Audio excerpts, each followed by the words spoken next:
Assalamualaikum warahmatullahi wabarakatuh. Perkenalkan, saya Dr. Andes Zulfitri M. Biomed, dosen Fakultas Kedokteran Universitas Syekh Kuala Darussalam Banda Aceh. Pada kesempatan ini, saya akan memperkenalkan mikroskop serta mengajarkan tentang keterampilan pemakaian mikroskop kepada saudara sekalian. Sebagaimana kita ketahui, mikroskop sangat penting dan sangat sering digunakan di dalam dunia kedokteran. Oleh karena itu, setelah mendengarkan penjelasan ini, saudara sebagai mahasiswa kedokteran diharapkan mengenal bahagian-bahagian daripada mikroskop dan mampu menggunakannya serta dapat memeliharakannya dengan baik. Baik, berikutnya adalah kita akan melihat bahagian-bahagian daripada mikroskop cahaya. Yang pertama adalah bahagian yang kita sebut dengan kaki. Ini kaki ini yang langsung memang melekat kepada meja. Kemudian ini berfungsi untuk menahan tegak daripada mikroskop secara keseluruhan. Yang kedua adalah tiang. Tiang adalah bagian mikroskop yang menghubungkan kaki dengan tangkai mikroskop. Kemudian yang ketiga adalah tangkai. Ini yang saya pegang ini adalah tangkai. Adalah bagian mikroskop yang terletak antara tiang dengan sebelah atas yang dijumpai ada skrup, ya, ada mikrometer skrup dan ada makrometer skrup. Skrup ada dua pada mikroskop cahaya, skrup kasar atau makrometer skrup dan skrup halus atau mikrometer skrup. Skrup kasar itu berfungsi untuk menaik atau menurunkan tubus secara kasar. Kemudian skrup halus atau mikroskrup itu untuk menurun dan menaikkan tubus itu secara halus. Dan ini biasanya digunakan di dalam memfokus bayangan. Nah, kemudian yang selanjutnya adalah meja benda. Meja benda ini adalah tempat meletakkan preparat yang akan kita lihat. Baik, selanjutnya penjepit preparat. Penjepit preparat ini berfungsi untuk menjepit preparat agar preparat tidak bergerak ke sana sini. Kemudian skrup penggerak meja preparat atau meja benda. Nah, ini berfungsi untuk menggerakkan preparat ke depan atau ke belakang, ke samping kiri atau ke samping kanan. Ini berfungsi untuk menggerakkan preparat supaya berada pas di tengah-tengah daripada lubang meja benda. Nah, kemudian teropong. Disebut juga dengan buluh teropong atau disebut juga dengan tubuh sebenarnya, di mana pada bagian ini di bagian atasnya terdapat okuler. Okuler ini ada beberapa alternatif pemilihan. Ada yang perbesarannya 5, ada 10, ada 12, ada 15. Nah, kemudian di bagian bawahnya itu ada revolver. Ini yang dapat diputar. Nah, kemudian pada revolver ini terdapat beberapa jenis lensa objektif, mulai dari perbesaran yang paling lemah 4 kali, kemudian perbesaran 10 kali, ada perbesaran 40 kali, dan ada perbesaran 100 kali. Baik, pada mikroskop juga terdapat beberapa alat penerangan. Yang pertama adalah kondensor. Jadi kondensor ini dilengkapi dengan skrup kondensor. Ini dapat menaik turunkan kondensor. Ini fungsinya adalah untuk supaya pencahayaan itu lebih fokus. Kemudian ada diafragma. Diafragma ini ada tuasnya, ya. Ini dapat kita dari tertutup kemudian kita buka seluas-luasnya. Ini berfungsi untuk mengatur jumlah pencahayaan yang masuk, apakah harus kita kurangin atau harus kita perbanyak. Ini sangat tergantung kepada kebutuhan, ya. Kemudian yang selanjutnya adalah filter. Ini tempat filter. Filter ini bisa bermacam-macam warnanya, ada kuning, ada hijau, ada biru dan lain sebagainya. Ini adalah untuk menyesuaikan pencahayaan tergantung kepada preparat yang akan kita gunakan. Nah, kemudian yang terakhir adalah cermin. Cermin ini terdiri atas dua muka, ada muka cekung dan ada juga muka datar. Muka cekung ini digunakan ketika pencahayaannya itu lebih sedikit, sedangkan muka datar itu kita gunakan ketika pencahayaannya itu atau sumber cahayanya itu banyak, demikian. Baik, selanjutnya saya akan menjelaskan bagaimana menggunakan mikroskop cahaya dengan baik. Yang pertama adalah tempatkan mikroskop di atas meja dengan posisi yang benar. Posisi yang benar ini tidak terlalu dekat dengan sumber cahaya, juga tidak terlalu ke belakang, mungkin terlalu di pinggir daripada meja, jadi pas di tengah-tengahnya. Baik, selanjutnya langkah yang kedua, kita memposisikan lensa objektif itu yang paling rendah itu seporos dengan lensa atau dengan tubus, ya. Kemudian langkah selanjutnya, kalau ini sudah seporos itu biasanya ada bunyi tek.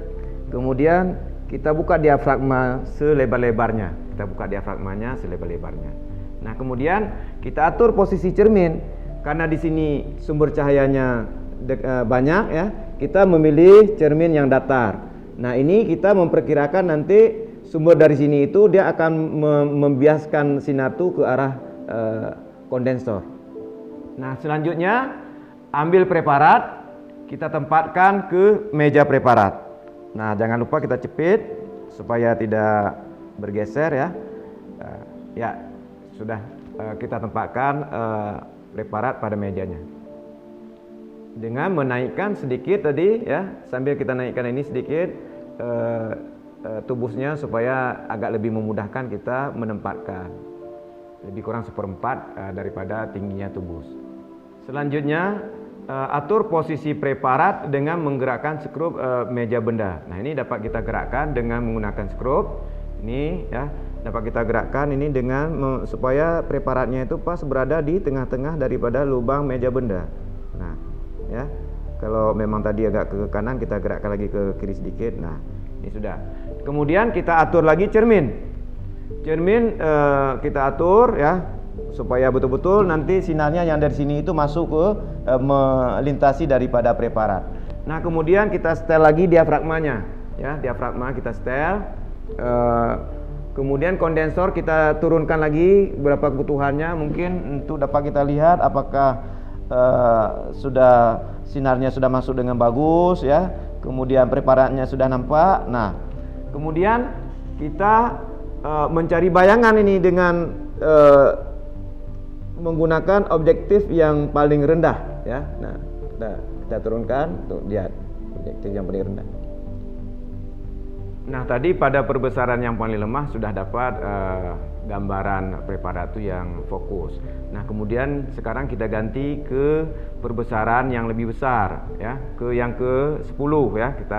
Kita putar pelan-pelan, putar ke yang ke-10. Nah, terus kemudian kita setel lagi diafragmanya, kita setel, kemudian diafragmanya kita setel lagi, apakah perlu kita tutup sedikit atau kita buka lagi. Kemudian kondensornya juga kita sesuaikan tingginya. Kemudian kita cek cermin apakah memang sudah pas. Nah, kalau ini sudah pas, kemudian kita putar lagi ke perbesaran 40. Nah, kita ulang lagi seperti langkah yang ke-7 tadi, sama kita cek seperti tadi. Nah, setelah fokus semuanya, kemudian setelah kita dapat gambar. Nah, gambar yang sudah fokus yang kita lihat tadi, setelah kita setel semua, kita posisikan ke tengah-tengah daripada pandangan mikroskop, ya. Kita posisikan ke pandangan mikroskop, ke tengah-tengahnya. Nah, ini sudah dapat. Saya pikir kalau memang gambarnya sudah dapat, ini sudah selesai. Ya, bila preparat itu yang dapat kita lihat itu sudah betul-betul sudah sangat fokus. Nah, langkah selanjutnya adalah kita akan menuangkan apa yang kita lihat di dalam preparat gambar daripada preparat itu ke dalam kertas dalam bentuk gambar. Nah, bagaimana cara kita menggambar yang baik? Itu harus kita perhatikan beberapa hal. Yang pertama adalah kita harus memperhatikan kepada proporsional. Jadi rasio daripada bayangan gambar itu, misalnya dalam satu pandangan mikroskopnya itu ada 10 sel, jadi jangan kita menggambarkan nanti terlalu banyak. Jadi lebih kurang kita mendekati kepada apa yang kita nampak, apa yang dapat kita lihat. Nah, kemudian yang selanjutnya itu posisi daripada sel. Nah, kalau memang selnya itu misalnya memanjang dari secara horizontal, itu kita harus gambar yang seperti itu. Nah, kemudian juga menggambar itu tidak perlu melukis. Jadi menggambarnya adalah secara skematis. Nah, menggambar yang secara skematis ini itu pun juga dapat kita kurangi karena menghemat waktu. Misalnya, kalau memang kita dapat juga menggambar 100% kalau memang selnya itu sangat sedikit. Tetapi kalau sel itu mungkin lebih banyak dan lebih ruwet untuk menggambar, itu dapat kita gambar, mungkin kita perkecil setengah daripada pandangan mikroskop atau 50%. Ataupun mungkin juga dapat kita menggunakan 25% atau seperempat daripada pandangan mikroskop. Nah, kemudian cara memberi keterangannya itu bisa kita lakukan dari dalam sel atau keluar sel. Jadi misalnya sel itu ada inti atau anak inti, kita dari anak inti dulu yang itu satu, kemudian inti selnya, kemudian sitoplasma, kemudian mungkin membran atau dinding sel, itu yang terakhir. Jadi harus berurut, apakah dari dalam sel keluar atau mungkin bisa juga dari luar sel ke dalam. Kita mulai misalnya yang pertama dari dinding sel atau membran sel, kemudian sitoplasma, kemudian inti sel atau yang terakhir nukleolus. Mungkin yang seperti itu sebagai tambahannya untuk bagaimana cara menggambar yang benar. Demikian.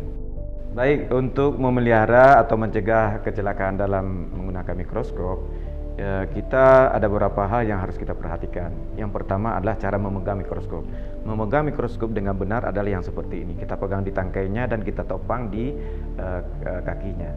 Nah, kemudian jangan nanti kita membawa mikroskop itu sambil seperti kita menjinjing barang kita bawa pulang dari pasar. Nah, kemudian yang selanjutnya yang harus kita perhatikan itu tangan kita tuh penuh dengan minyak. Jadi kita lensa yang ada mikroskop itu tidak boleh disentuh dengan tangan langsung, karena itu akan mengakibatkan cepatnya nanti akan tumbuh jamur. Kemudian kalau preparatnya itu preparat basah, kita tidak boleh menggunakan mikroskop itu dengan memiringkan yang seperti ini. Jadi dia harus tetap tegak supaya juga untuk mencegah nanti cairan atau mungkin kit yang ada di preparat itu bisa tertumpahkan dan kemudian ini dapat mengakibatkan cepatnya berjamur dan ini tidak akan artinya mikroskop itu akan cepat rusak. Demikianlah skill pemeriksaan mikroskop, semoga bermanfaat buat kita semuanya. Wassalamualaikum warahmatullahi wabarakatuh.